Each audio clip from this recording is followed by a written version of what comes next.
this is linear applications part 1, slope and y-intercept form.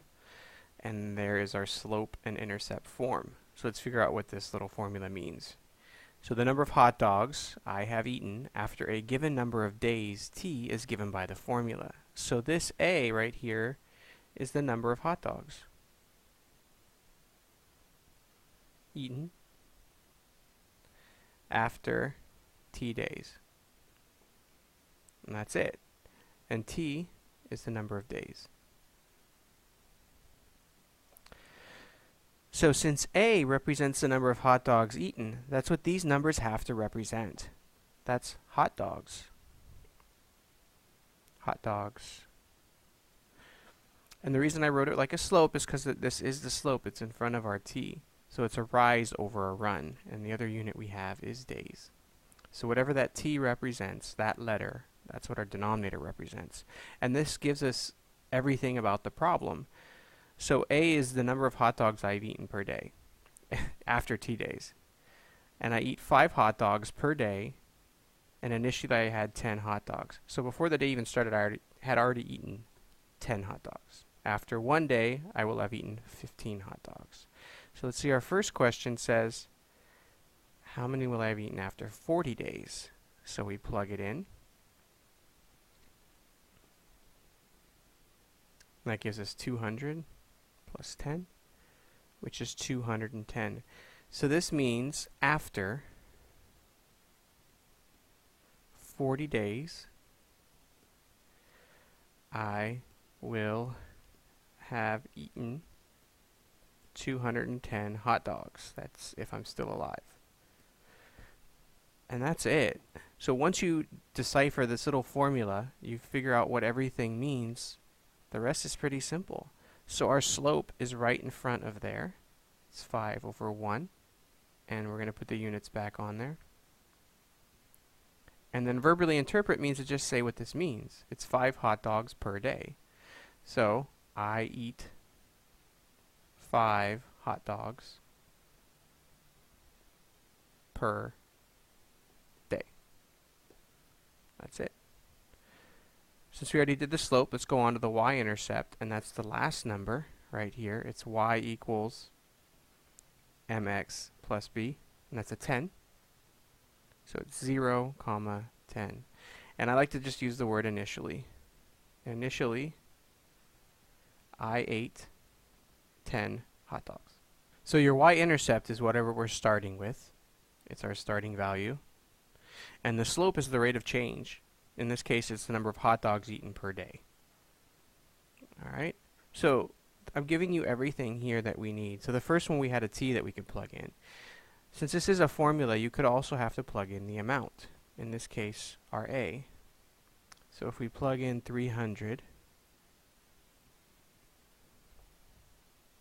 solve it,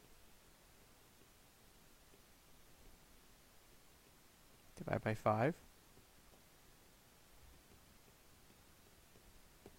58. So what does that mean? When will the amount equal 300? So after 58 days, I will have eaten 300 hot dogs. And that's everything. So there's 2 units here, an A and a T. If you determine what they mean, and then what all the numbers mean, you can answer any question. And you're going to be given values to plug into t, in this case the number of days. And you're also going to be given values to plug into a, in this case the number of hot dogs. So if I had said, how many days would it take for me to eat 700 hot dogs? You'd plug in 700, solve for t. If I said, how many hot dogs have I eaten after 400 days? You plug in 400, solve for a. Alright, so let's try another one. The average price of a movie ticket is given by that formula, where t is the number of years. So again, this is years, which makes this one years. Okay? And the whole problem is about the average price of a movie ticket. That's what our formula is. So we purchase movie tickets with money. So what this is saying is that we have 16 cents per year with an initial value of $4.30. So let's answer our questions. What is the price of a ticket price in 2000? What is the ticket price in 2000? So we have to find out what T. We don't plug in 2000. What we have here is 1990. So it's the number of years since 1990. So if we subtract 1990, that gives us 10. So if we plug in 10, it'll tell us the ticket price in 2000. So we move our decimal. So that gives us $5.90 in 2000. We'll keep it short because we don't have much room on here. So the ticket price in 2000 was $5.90. Let's go on to our slope. So it's 1.16 over 1 year. So what does this mean? It means it's increasing because it's positive. 16 cents per year. And what is the average price of a movie ticket?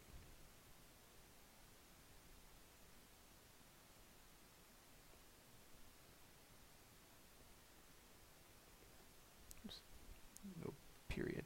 So the average price of a movie ticket is increasing 16 cents per year. What about our slope? That's the last number. So we can't say initially on this one. We actually are given an initial year. So in 1990, the average price of a movie ticket was $4.30. And that's it. So the 1990 price of a movie ticket was $4.30, and it's increasing 16 cents every year. So in 1991, it would have been $4.46. 1992, you just add another 16 cents. That's where we're getting our formula. It's a constant change.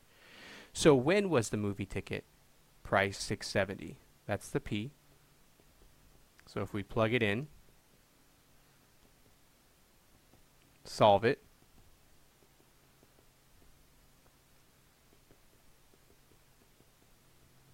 divide,